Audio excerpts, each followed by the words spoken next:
નમસ્કાર. અષાઢી બીજ, કચ્છી નવું વર્ષ, શ્રી જગન્નાથજીની રથયાત્રા,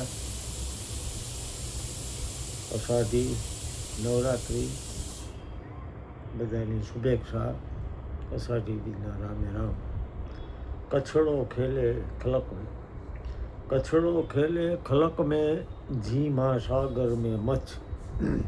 कछड़ो खेले खलक में, जी महासागर में मछ.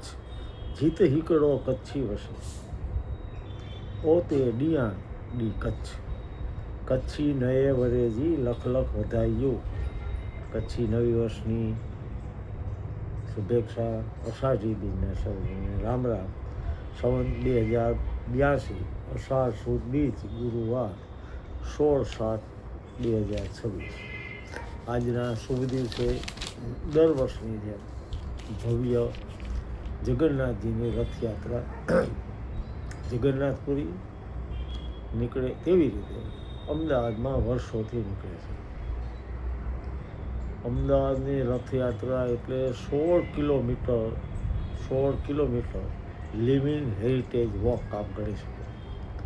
જમાલપુર જગન્નાથ મંદિર અને સરસપુર હરસોરાયજી મંદિરના મહંતો વચ્ચે પરમ પવિત્ર ગુરુ શિષ્ય સંબંધોને કારણે સરસપુર ભગવાનનું મોસાળું બન્યું છે. દર વર્ષે અષાઢી બીજના પવિત્ર દિવસે જ્યારે જમાલપુર સ્થિત શ્રી જગન્નાથજી મંદિરેથી ભગવાન જગન્નાથ, બળભદ્ર અને સુભદ્રાજી સોનાના રથમાં વિરાજમાન થઈને નગર ચર્ચાએ નીકળે છે, ત્યારે આખું અમદાવાદ હરિનામના નાદ અને અદ્ભુત ઉત્સાહથી છલકાઈ ઉઠે છે. ત્યારે સરસપુરના રહીશ અને સિટીના હેરિટેજ એક્સપર્ટ પરમ પંડ્યાએ કહ્યું કે મારી નજરે આ ઉત્સવ માત્ર એક ધાર્મિક આસ્થાનું કેન્દ્ર નથી. આ વર્ષે જ્યારે અમદાવાદની રથયાત્રા પોતાના ગૌરવશાળી 149મા વર્ષમાં પ્રવેશ કરી રહી છે, ત્યારે તે સાબિત કરે છે કે આ પરંપરા વાસ્તવમાં અમદાવાદના લિવિંગ હેરિટેજને જીવંત કરે છે.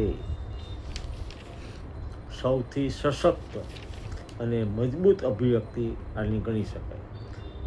1878માં પરમ પૂજ્ય મહંત નરસિંહદાસજી મહારાજ દ્વારા શરૂ કરાયેલી આ યાત્રા આજે વિશ્વના સૌથી મોટા શહેર પૈકીના અમદાવાદમાં દર વર્ષે ધામધૂમથી નીકળે છે. 1878માં ઓડિશાની રથયાત્રાને સિટીએ આપ્યું મોસાળનું સ્વરૂપ, અને આ રથયાત્રા આપણને સંદેશ આપે છે કે અમદાવાદ ભલે ગમે એટલું આધુનિક બને, પણ તેના અસલ અસ્તિત્વનો આત્મા આ સાંકડી ગલીઓ, હૃદયપૂર્વક અપાતો મોસાળાનો મહાપ્રસાદ અને પવિત્ર સાંસ્કૃતિક માર્ગમાં જ હંમેશા સુરક્ષિત રહેશે. આપ સૌને પણ અષાઢી બીજની શુભેચ્છા. આવતીકાલે શ્રી જગન્નાથજીની યાત્રાનો લાભ પણ લેજો. સૌનું કલ્યાણ કરે ભગવાન, સૌ ઉપર કૃપા કરે એવી અભ્યર્થના સાથે કચ્છી નવા વર્ષની શુભેચ્છા, અષાઢી બીજની શુભેચ્છા.